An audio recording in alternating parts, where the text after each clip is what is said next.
David. Also, we have a poster from this event, limited edition poster, and that's been signed by the cast and crew, and we will be selling that off too. We'll put that in the front. Why don't you place that in front of Mr. Gill? Don't block him. He might have to jump over that. All righty.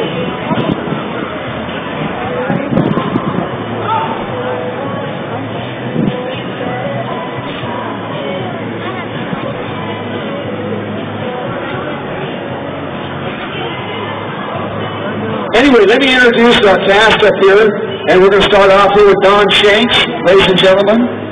Grizzly Adams famed for Michael Myers, Halloween 5.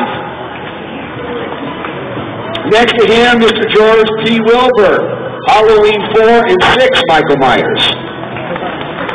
Jim Wimburn, Halloween 1, 1978, and also he was David Hasselhoff's double in the Knight Rider series.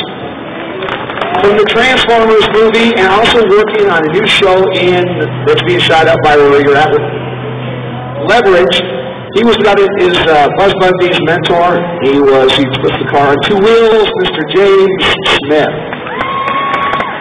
In the center, the world's greatest stuntman, second unit director, and did all the stunts in Knight Rider with the car jumps, and today he'll tell you about it because he still feels them. Mr. Jack Gill. A great person, talented man, creative. I really enjoy his company and his friendship. Created the look of KITT based on Glenn Larson's vision. Also, Back to the Future DeLorean, Michael Chaffee. Yeah. For the second season, the talented award singing artist, Miss Rebecca Holden. Award-nominated, award-winning, and everybody's favorite, Miss Catherine Hicklin. The beautiful and talented Ann Turkel, ladies and gentlemen. And finally, from the new TV series, we're very honored to have him here. Would you please welcome Mr. Paul Campbell? And he represents the two Mustangs, which he's driven. So, we have the original KITT, we have the new Mustang in the attack mode, and I'm going to turn it over to Mr. Jack Gill to tell you a little bit what it's like to be on Knight Rider. Hi guys, so one of the good things about Knight Rider, when we first started this, I had come right off of Dukes of Hazzard. And when we started with Knight Rider, we wanted to try and go a little step further. And Dave and I talked about what we wanted the car to do, and the more we talked, the more we got into it's got to do things that nobody has seen before. So with Dukes of Hazzard, it was always out in the landscape, kind of a rural area, and we said, let's stay in the city. Let's do everything in the city, and all these jumps are going to happen in the city. Well, as you know from the show, that I was jumping these cars usually from an alley to another alley with big buildings on either side. And the first time I got in the car, I'm looking at David saying, you know, this is an ugly landing if I go off just a little bit, because if you're off just a little bit on the ramp, maybe a foot, you're off 10 feet on the other side, and there's a big, nasty-looking building on the other side.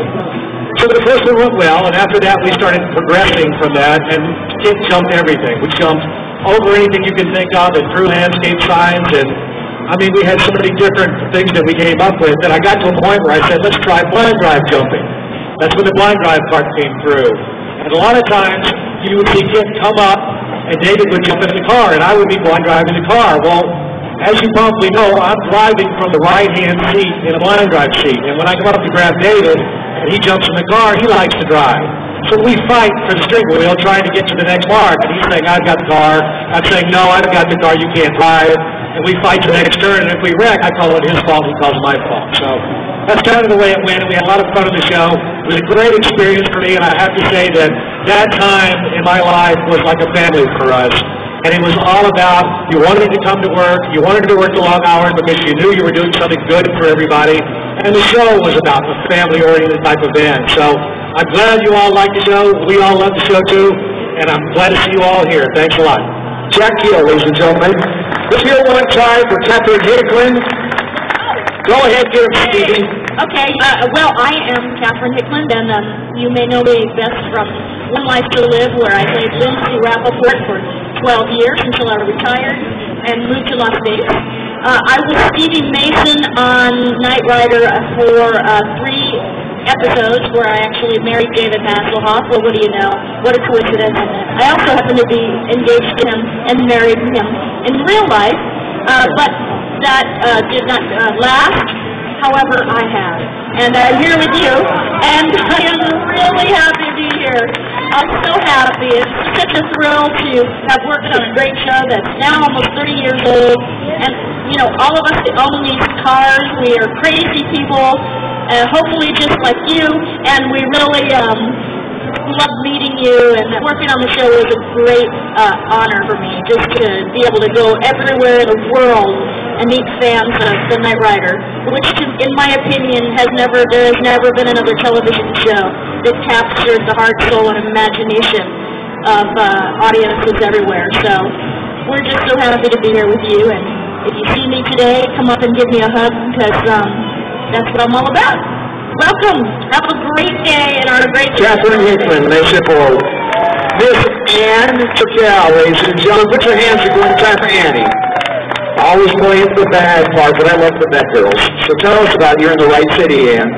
First of all, I don't know, most of you must have seen me on cable. Movie at Cassandra Bumping with Sophia Loren and David Gardner and Burt Lancaster. It's on every cable channel and every other day. I can't even imagine how this happened. It's growing up for the last few years. But when it comes to Knight Rider, I have to tell you, I found last night I spoke to 3 different people whose life changed because of this show.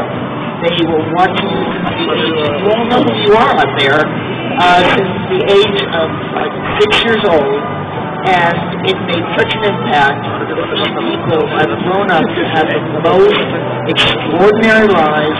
They're such amazing human beings. And for them, it was one man can make a difference. And it's true. I mean, if all of America thought that way, I'll tell you, we'd be in a better state right now. Because one man can make a difference. If we all join together, all those one men can make one big crowd that can make a difference. That's right, and you know, actually, the Knight Rider Festival is the voice for the Children's Miracle Network. Last year, Ann was here, Kat was here, this is Michael, Jack, Jim, and collectively we helped over 40,000 sick children in Southern Nevada and gave their families hope. You are the reason why these folks are here, and they're being the voice for those sick children. So thank you very much for supporting them. Put your hands together one time for Miss Rebecca Holden. It's Ladies' Choice this time, and we're going to give it up to her. Cool. Good morning, everybody.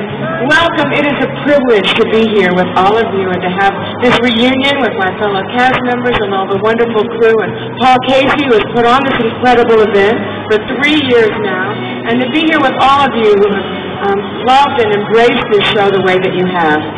You know, Daniel and Jason and Nick picked me up from the airport, and we were talking on the way in about how, you know, for me personally, I've worked on so many different shows, and you never can predict. You know, you're working on one, as Jack said, you're having a ball with your fellow workers, and you're creating, and you're going to work every day and having the joy of doing it as a gift to the public, but you never know how it's going to be embraced and received, and what those magical elements are that all come together to make a show that, here we are, 30 years later, all coming together and bonding over something that is a common love. We were in the UK, Michael and Catherine and I, earlier in September, for a festival there, and we had all the kit cars there as well, and people coming together and forming friendships from all over the world.